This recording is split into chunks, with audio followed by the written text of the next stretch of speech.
Ladies and gentlemen, welcome back to the greatest podcast that you can find on the internet, including my Facebook wall. Really, mostly my Facebook wall. This is the State of the Nerd Union. I am Zach Nichols, the nerd with 1,000 opinions, who loves his own voice so much that I make everyone else sit down with me so I can record myself. Joined, of course, by Kenneth Ship. That's all I'm going to say about Kenny. Ouch. And the most loyal and dependable co-host I have, Trevor Law. What happened to Triumvirate? We made fun of you for 5 minutes straight. Exactly. There's me and Trevor and also Kenny. You're like, now you've been demoted to special guest star. Wow. I didn't direct X-Men 3. So, I did direct X-Men 3. So, joined to our host tonight, me and Trevor, our special guest star, Kenneth Ship, has something that he'd like to talk about. And we're going to allow our special guest star to talk about something. Kenny has something on his heart. So, please speak about it, Mr. Special Guest Star. All right. I'm just going to shove that down deep inside. Yeah, I bet you're used to that. Sure, that's healthy. I didn't say that out loud. All right, so I was watching Independence Day. Good choice. And, yeah, awesome choice. I ended up making Welcome a Will to Earth. Smith night.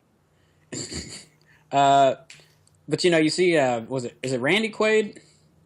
Not Dennis Quaid, it's Randy Quaid, right? The guy, so. Crazy crop duster, anyway. Mm-hmm. All right, so everyone's picking fun at him because, he actually had seen aliens, but no one had an encounter before. And then he finally does, and everybody finally sees him. Like, okay, he's not as crazy as we thought they were. But they still treat him like he's crazy. Yes, true. I mean, and to be fair, he was nuts. And he's Randy Quaid, so to be fair. All right, so then I popped in Men in Black. Uh-huh. And what was it? I watched Men in Black and Men in Black 3, and this got me thinking about Men in Black 2. And there's a couple of scenes in there where, Jay's doing the neuralizer, and he's getting big groups of people. He's neuralizing big groups of people. And then at the end of the movie, they have that, the Statue of Liberty flows off a big neuralizer. Uh-huh. And that got me thinking about all the times that something happens and all the people that they didn't get. Uh-huh. So there's that one guy in the cornfield that you got with the neuralizer, and then his other buddy that was somewhere else who saw the same thing, and then they get back to the house, and he's like, dude, there's a freaking alien. And the other one's like, what are you talking about? So the Men in Black, while they're trying to do a great, noble thing and keep humanity from knowing about aliens, are secretly turning sane, normal people into stark-raving lunatics. Okay, also, let's, You kind of lost me when your whole theory was based off of Men in Black 2. Well, no, it happens in every. It happens in every Men in Black. Men in Black 2 sucks. That's the one where I saw the most neuralizers. But if you think about all the time that someone gets neuralized, or they do it in a crowd, and they it's don't. Men They in can't Black. get it. It's established. Tommy Lee Jones establishes his reasoning for why people should be made to not know that aliens exist, and it's because people are dumb, panicky, dangerous animals, and you know it. Yeah. Which he actually contradicts his own point based on what Kenny just said. Because if they're making people crazy, they are in fact making the situation worse. Well, they aren't making people crazy. They're doing their best job they can as a cleanup. And if they miss one of them, and that person's out there as a stark lunatic, a.k.a. the only sane person who's actually saying sane things because these things happened, it's collateral damage. I mean, it happens at war. But this is some pretty rough collateral damage. Yeah. Like, your psyche has got to be pretty jacked up. You're going to start doubting yourself. You're talking like friends and family that may have been in the same situation, and you saw them in the same situation, and you're wondering, what the heck happened? Because I'm assuming like you weren't at the neuralizing, obviously, so you're coming back and like, hey, Mom, Dad, you bent down to tie your shoe, and all of a sudden you missed it? I don't know if it's something like that, but just Also, I'm actually more thinking of the event at New York City, in which you've got the massive... Okay, this is crazy. How do I remember Men in Black 2 so well, but I haven't seen that movie in a long Like, what happened to the guy who had seen it, but then went to go take a piss, and he's in the bathroom, and he comes outside?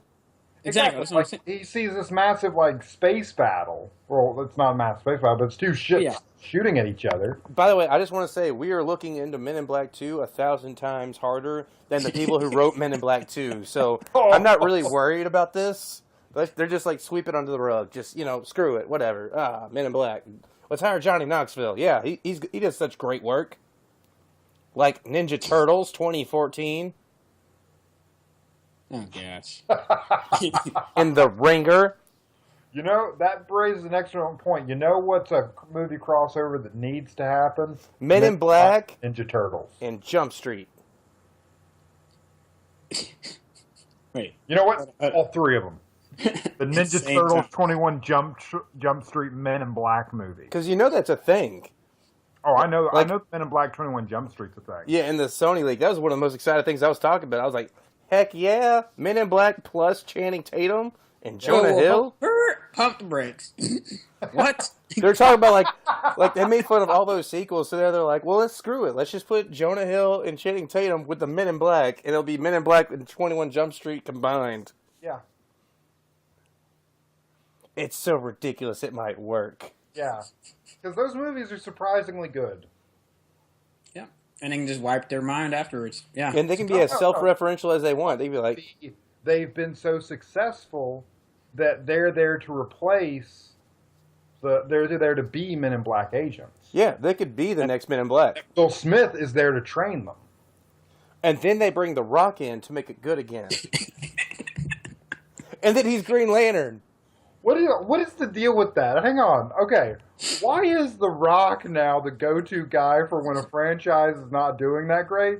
Let's just throw The Rock in there. Just throw The Rock in it. The money speaks for itself, man. It really does. It keeps working. Like The Rock in his own movie, don't care. No one shows up.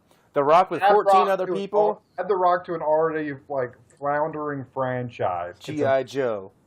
Fast and Furious. I'm not gonna lie, I kind of enjoyed G.I. Joe Retaliation. I know it's a bad movie. I didn't kind of enjoy it. I thoroughly enjoyed it. Yeah, it was way better than the last one. I felt weird for enjoying it. I can't think of any other things that The Rock just shows up in. Like, the franchises that he's saving. It's really those two. G.I. Joe and Fast and Furious, but... So naturally now he's going to be in Jump Street / Men in Black movie. Of course, why not? He'd be the villain. I'm okay with this. Which, he's going to be the villain in a Captain Marvel movie. Or Shazam. He's going to be Black Adam, right? Yeah. He's got the jawline for it. All right. So my question is, I got to follow up. Is there any way to defend the Men in Black agency's actions? You can only defend the Men in Black's actions if the consequences of alien life being known justifies the collateral damage. Yeah. That's the only way you can justify it. Which, honestly, I really don't think it does, to be perfectly honest. Because, based on the society I see, most people would not care. Yeah.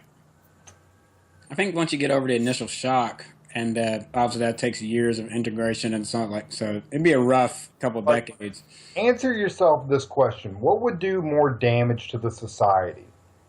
The fact that aliens existed, or the fact that there's been a government cover-up for 60 years that has put people into a psychotic state?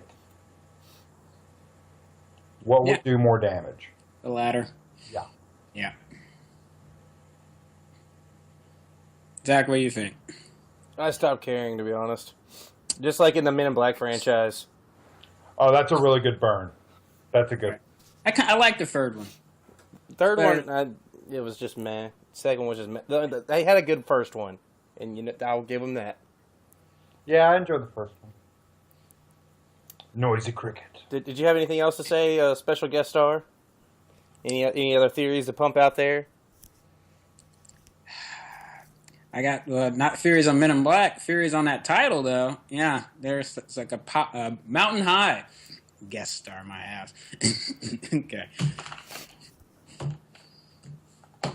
Yeah, we're good. All right. Special guest star Kenneth Shipp and his Men in Black theories. This has been Zach Nichols, Kenneth Shipp, and Trevor Law saying good night.